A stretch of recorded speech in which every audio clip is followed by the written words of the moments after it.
Favour అంటే మేలు అనుంది. మేలు అంటే దేవుడి నుంచి మనకి మేలు జరగాలి అంటే ఏం చేయాలా? If we need favour from God, what is that we are suppose to do if we need favour from God? సామెతల గ్రంథం 11వ అధ్యాయం 27వ వచనం. మేలు చేయగోరువాడు ఉపయుక్తమైన క్రియ చేయును, కీడు చేయగోరువానికి కీడే మూడును. ఎప్పుడూ కూడా మంచి చేద్దాం, ఏం చేసినా మనము మంచే చేద్దాం అని అనుకునే వాడికంట దేవుడు మేలు చేస్తాడంట. Number 1, favour comes when somebody diligently seeks good. మరి దేవుడి నుంచి అనేకులకు మేలు కావాలని ఉంటుంది. ఆశీర్వాదం అని చెప్పుకోవచ్చు. బ్లెస్సింగ్స్, దేవుడి నుంచి ఆశీర్వాదాన్ని ఎలా పొందుకోవాలా? అప్పుడప్పుడు అనుకుంటాం, ఈ వ్యక్తిని బాగా ఆశీర్వదించాడు, ఈ వ్యక్తిని ఆశీర్వదించాడు, ఈ వ్యక్తిని నన్ను ఎప్పుడు ఆశీర్వదిస్తాడు దేవుడు. సో మీరు కొంతమంది ఆశీర్వాదం అనుకోవచ్చు, కొంతమంది మేలు అనుకోవచ్చు. ఏం చేసినా నేను మంచి చేయాలా అని ఒక దృఢ నిర్ణయం తీసుకున్నవాడు దేవుడి నుంచి మేలు పొందుకుంటాడు. రెండవది 13వ అధ్యాయం 15వ వచనం చదువుదాం. అదే సామెతల గ్రంథం 13వ అధ్యాయం 15వ వచనం. సుబుద్ధి దయను సంపాదించును, విశ్వాసఘాతకుల మార్గము కష్టము. సుబుద్ధి ఏం సంపాదిస్తుందంట? సుబుద్ధి.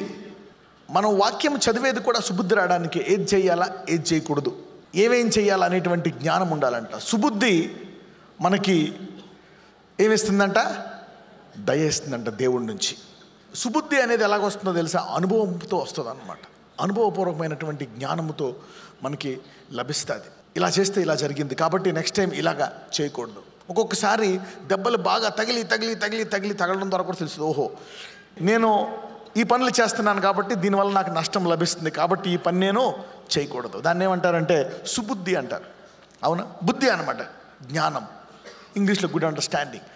ఎప్పుడైతే మనకి ఏది చేయాలో ఏది చేయకూడదో ఎలాగుండాలో ఏంటి అని మనకి జ్ఞానం లభిస్తుందో దానివల్ల మనకేమొస్తుందంట? దేవుని యొక్క దయ. అందుకే దావీదు భక్తుడు అంటాడు, నీ వాక్యమే నాకు నా యొక్క త్రోవకు ఏమై ఉంది? దీపం. అంటే ఇప్పుడు ఏం చేయాలా, ఈ టైంలో నేనేం చేయాలా? నేను ఇక్కడ చూస్తే చెడు చేసినా మంచిగా ఉంటుంది ఈ సిచ్యువేషన్లో. కొన్నిసార్లు అనుకుంటాం కొన్ని మంచి పనులకి మనము చెప్పొచ్చు చెప్పకూడదు అని. మరి యెషయా ప్రవక్త వెళ్ళి చెప్పేస్తాడు హిజ్కియాకి, సర్దుకో, నువ్వు మూట సర్దుకో, వెళ్ళిపోతున్నావు అని చెప్తాడు. హిజ్కియా వెంటనే ప్రార్థిస్తాడు. ఒక్కొక్కసారి సో గుడ్ అండర్స్టాండింగ్, సుబుద్ధి అంటే సత్యం చెప్పాలా, ఏం చెప్పాలా, ఇది దేవుడి నుంచి వస్తుంది అనమాట. దీనివల్ల కూడా మనం దేవుని దయను పొందుకుంటాం. ఎప్పుడూ కూడా మంచి చేద్దామనేటువంటి దృక్పథం ఒకటి, ఇంకొకటి ఏంటి? సుబుద్ధి. ఏం చేయాలా, ఏం చేయకూడదు, జ్ఞానం అన్నమాట. ఓకే, ఇది చేయడం వల్ల నాకు నష్టం వస్తుంది, ఇది చేయడం వల్ల కష్టం వస్తుంది కాబట్టి రెండోసారి నేను ఇది చేయకుండా ప్రార్థన చేయాలా, దీన్ని నేను జయించాలా, ఇది ఒక బంధకంలాగా ఉంది అని ఆ జ్ఞానం పొందుకొని దాని నుంచి తప్పించుకోవడమే సుబుద్ధి. అది చేయకుండా ఉండడమే సుబుద్ధి. మూడవది సామెతలు 3వ అధ్యాయము 4వ వచనము. అప్పుడు దేవుని దృష్టి అందును మానవుల దృష్టి అందును నీవు దయనుంది మంచివాడవని అనిపించుకుందువు. 3 కూడా చదువుదాం. దయను సత్యమును ఎన్నడూను నిన్ను విడిచిపోనీయకము, వాటిని కంఠభూషణముగా ధరించుకొనుము. చూడండి, మరి సత్యం ఒక్కొక్కసారి ఎలాంటిదంటే ధర్మశాస్త్రం లాంటిది. అవునా? ఇది చేయాలా, చేయకపోతే శిక్షిస్తాను. కానీ దేవుడు ఏమంటున్నాడు? సత్యంతో పాటు ఏం రాసుకోవాలంట? దయా సత్యం. దేవుడి నుంచి మనము అధిక కృప పొందాలి, ఆశీర్వాదం పొందాలంటే సత్యం ఒకటే కరెక్ట్ కాదు. అలాగని దయ అనేది, కృప అనేది మరి సత్యాన్ని తొక్కేసి అబద్ధం చేయడానికి, పాపం చేయడానికి ఉపయోగించకూడదు. కానీ సత్యంతో పాటు దేన్ని వాడాలా? దయ. చూడండి, ఎప్పటికైనా మారతాడు నా భర్త అని చాలామంది కాపురం చేస్తారు. నా భార్య మారుతుంది, నా కొడుకు మారతాడు అని ప్రార్థన చేసి రకరకాలుగా ఉంటారు. అవునా? ఎందుకని అలా చేస్తారు? వాళ్ళలో ఏముంది? సత్యంతో పాటు దయ. 2 ఉండాలి. ఈ 2 ఎవరికైతే ఉంటాయో, అవునా, చెప్తున్నాడు, దయా సత్యమును ఎన్నడూ నిన్ను విడిచిపోనీయకము, వాటిని కంఠభూషణముగా ధరించుకొనుము, నీ హృదయమును పలక మీద వాటిని రాసుకుని, అప్పుడు దేవుని దృష్టి అందును మానవుడి దృష్టి అందును నీకేమొస్తుందంట? దయనుంది మంచివాడు అనిపించుకుంటావంట. ఈ గుణం ఎవరికుంది? యేసయ్యకుంది. ఆయన సత్యం, అవునా కదా? నేనే మార్గమును సత్యమును జీవము. దాంతోపాటు ఆయన ఏమై ఉన్నాడు? కృపా సత్య. Is a mixture of grace and truth.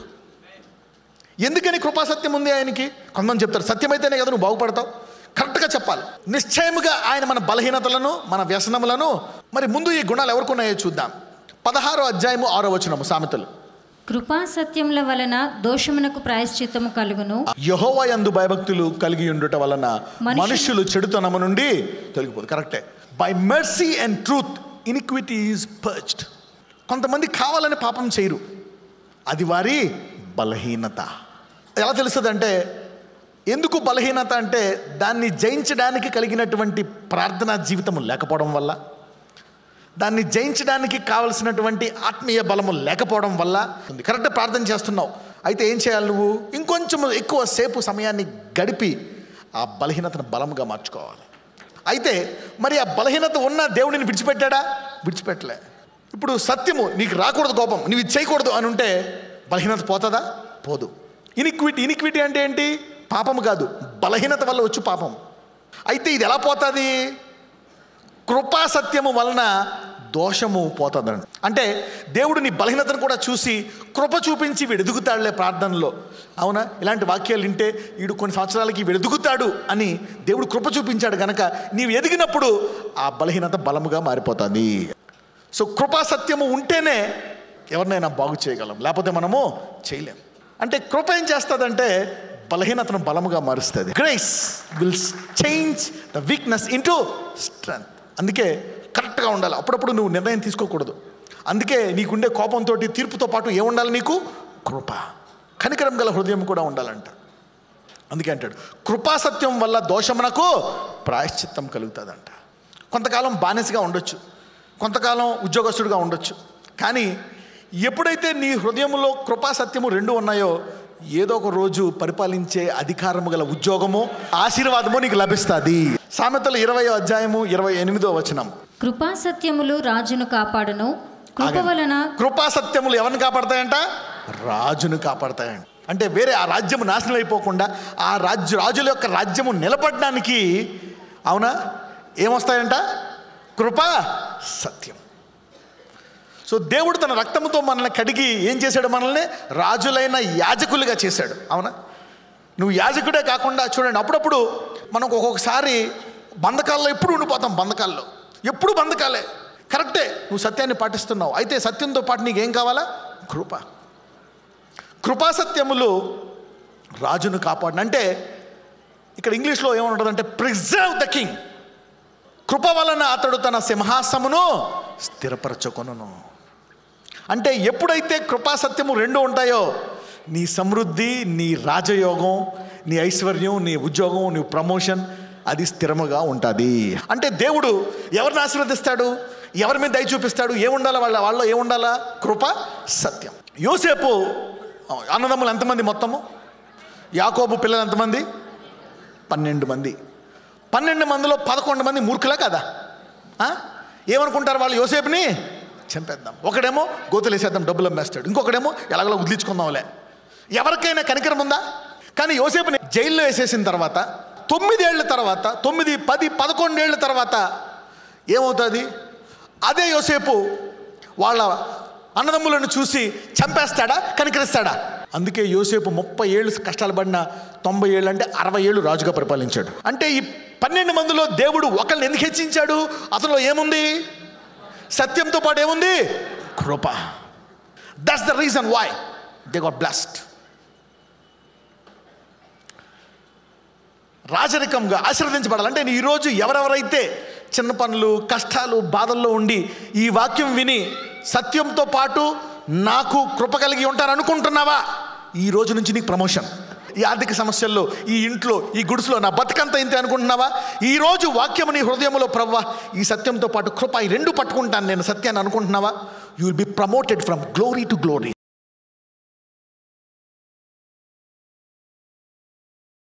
Yes, you are a God who shows favor. ప్రతి ఒక్కళ్ళ జీవితాల్లో ఫేవర్ చూపించేవాడు అయ్యా. You are a God who gives favour. ఎవరెవరైతే మాకు ఇంకా జీవితంలో సరైన ఆర్థిక సహాయం లేదు, సరైన ఆరోగ్యం లేదు, అప్పుడే నాకు నొప్పులు వచ్చేసాయి, అప్పుడే నాకు డైవర్స్ అయిపోయింది, పెళ్ళైన వెంటనే నా భర్త వదిలేశాడు అనుకున్న ఈరోజు కనికరం వస్తుంది. Favour is coming on you today. ఈరోజు దేవుని దయ అందరి మీద కుప్పనింపబడుతుంది. ఈరోజు నిన్ను దేవుడు హెచ్చించి తీరుతాడు.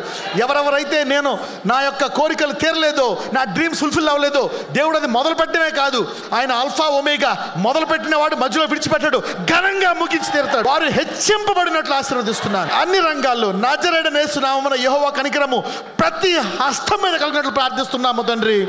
ఆమేన్.